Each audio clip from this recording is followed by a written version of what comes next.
Léa a été pesée pour la première fois à 7 ans, pas chez le médecin, dans la salle de bain de sa mère, un dimanche matin avant le petit déjeuner.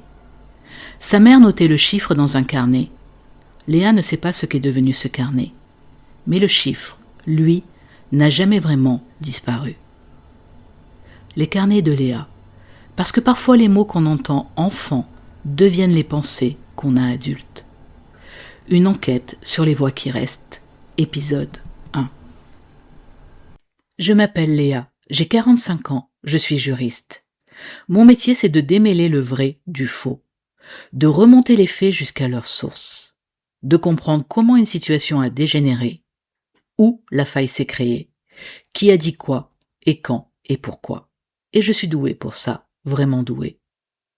Ce matin, je me suis pesée 3 fois parce que je ne croyais pas le premier chiffre. Il n'avait pas changé entre la première et la 3e fois. Il ne change jamais. Et pourtant, je recommence, comme si la balance pouvait se tromper, comme si en insistant, le chiffre allait enfin devenir acceptable. Je fais ça depuis que j'ai 7 ans. Mon appartement est grand, bien rangé, avec des bibliothèques qui couvrent un mur entier et des plantes que j'arrose avec une régularité qui dit quelque chose sur moi. Les dossiers sont classés par ordre alphabétique, les livres par thème. Il y a une place pour chaque chose, et chaque chose a sa place. Sauf moi. Je vis avec François depuis 6 ans. François est architecte, quelqu'un de précis, d'exigeant, qui aime les lignes droites et les espaces bien définis.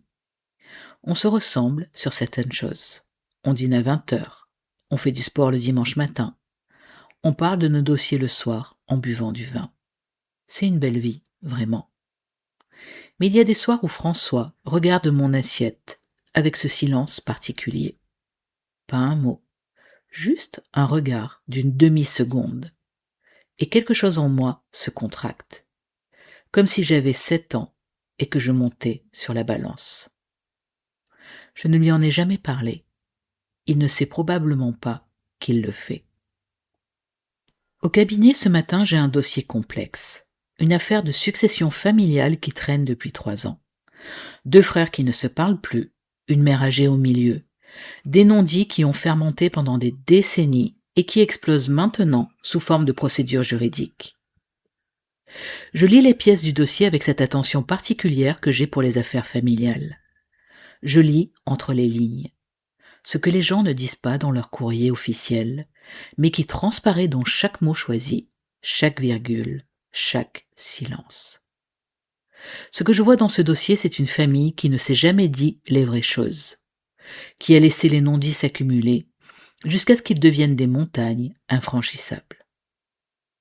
Ma stagiaire Sophie frappe à ma porte à 11h.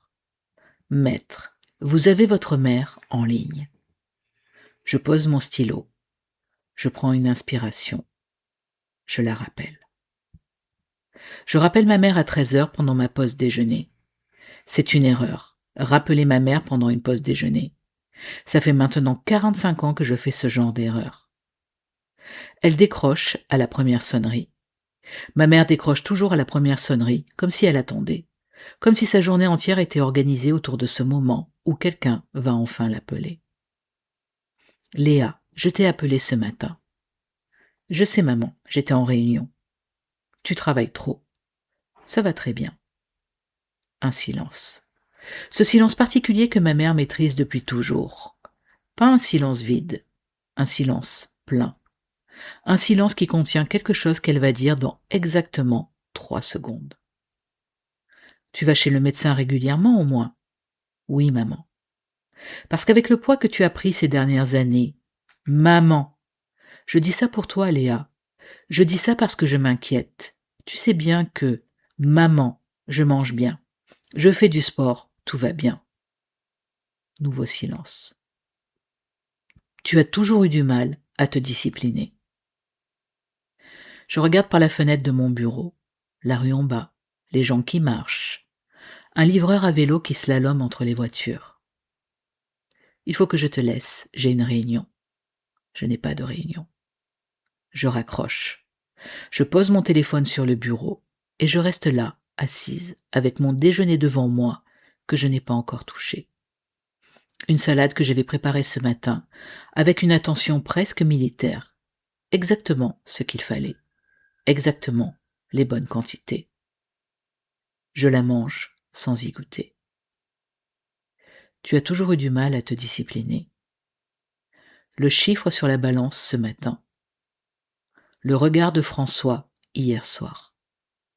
Et maintenant cette phrase. Quelque chose commence à vibrer sous ma surface calme et ordonnée. Ce soir-là, François rentre tard. Je suis seule dans l'appartement avec mes dossiers et cette vibration qui ne s'est pas arrêtée depuis ce midi. Je devrais travailler, j'ai 3 dossiers urgents sur mon bureau. À la place, je fais quelque chose que je ne fais presque jamais. Je m'assois dans le canapé sans rien faire. Pas de téléphone, pas d'ordinateur, pas de livre. Juste moi et le silence dans l'appartement. Et je laisse remonter. La phrase de ma mère aujourd'hui. Tu as toujours eu du mal à te discipliner. Combien de fois l'ai-je entendue sous différentes formes? Combien de versions de cette phrase ont peuplé mon enfance, mon adolescence, ma vie d'adulte? Léa, tu as repris du riz? Léa, tu es sûre que tu as besoin de ce dessert? Léa, attention, tu as les cuisses de ta grand-mère. Les cuisses de ma grand-mère. J'avais 11 ans. Je ferme les yeux. La balance du dimanche matin. Ce rituel que je n'avais pas choisi et qui avait commencé si naturellement, si progressivement, que je n'avais pas vu quand c'était devenu une prison. Ma mère qui notait le chiffre dans son carnet avec ce stylo rouge qu'elle utilisait pour les choses importantes. Comme si mon poids était une donnée à surveiller, un indicateur, un thermomètre de quelque chose. De quoi exactement? De ma valeur peut-être. De mon acceptabilité. De si j'étais bien assez comme ça, ou si j'avais encore des efforts à faire. Encore des efforts, Léa, tu y es presque. Cette phrase, ma phrase, celle que je me dis chaque matin dans le miroir. Je réalise ce soir avec une clarté qui me coupe presque le souffle que ce n'est pas ma phrase. C'est la sienne. Ça a toujours été la sienne.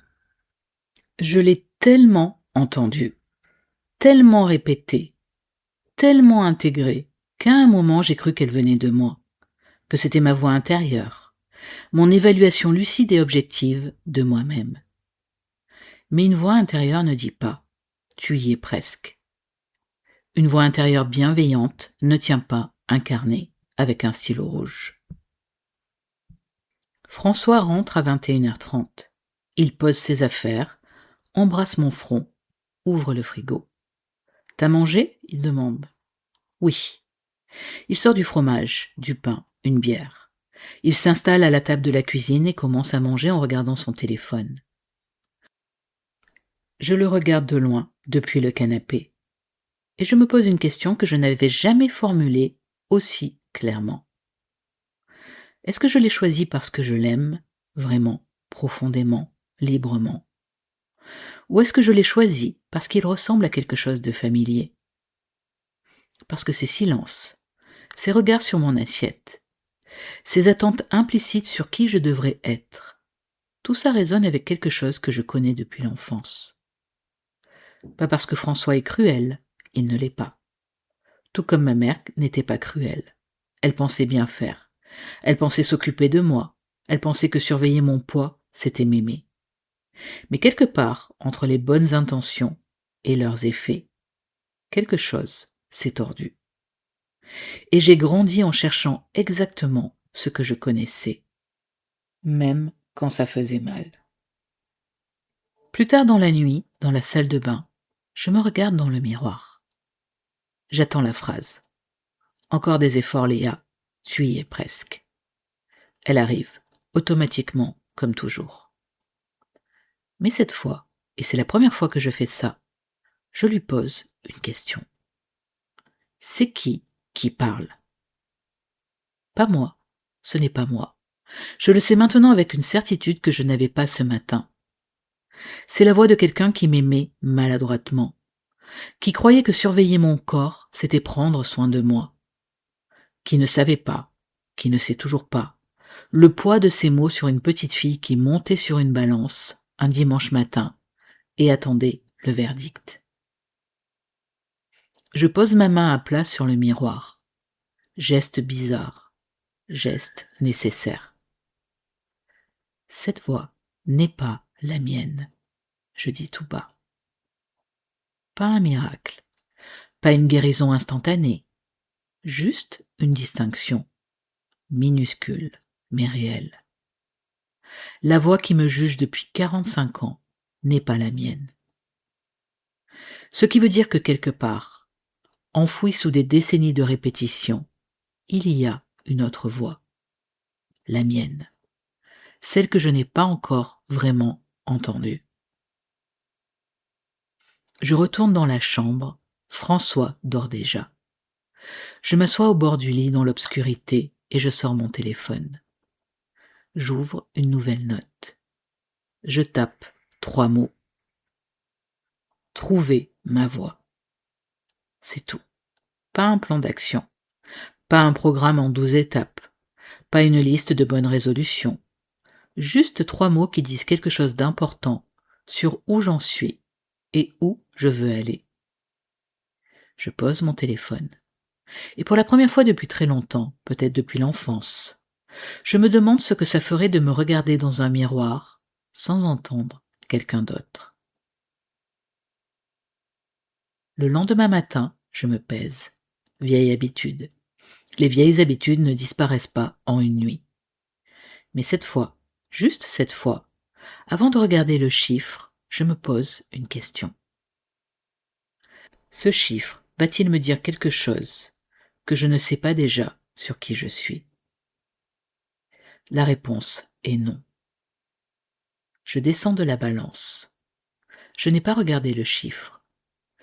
C'est la première fois en 38 ans.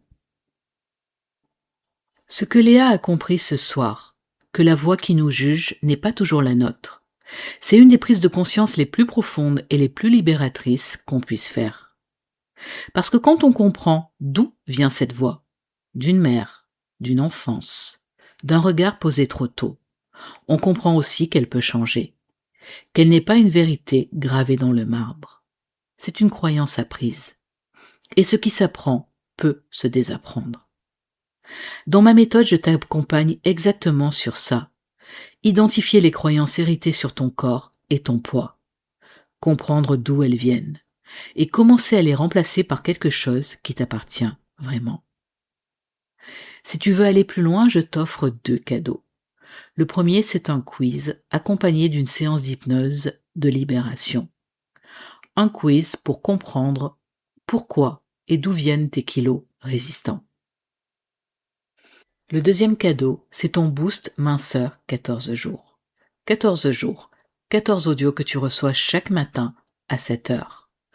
Pour prendre conscience, pour décrypter et mieux comprendre ce qui se passe dans ta relation à ton corps, à ton poids et à la nourriture. Tu trouves ces 2 cadeaux juste en dessous dans la description. Et n'oublie pas de t'abonner, parce que ce podcast, Mes petites fins, ce n'est pas que l'histoire de Léa. C'est l'histoire de 4 femmes, 4 rapports au corps, à l'alimentation, à l'amour. Je te dis donc à très vite pour la suite de ces aventures de Mes petites fins. Prends soin de toi, tu le mérites, et je te dis à très bientôt.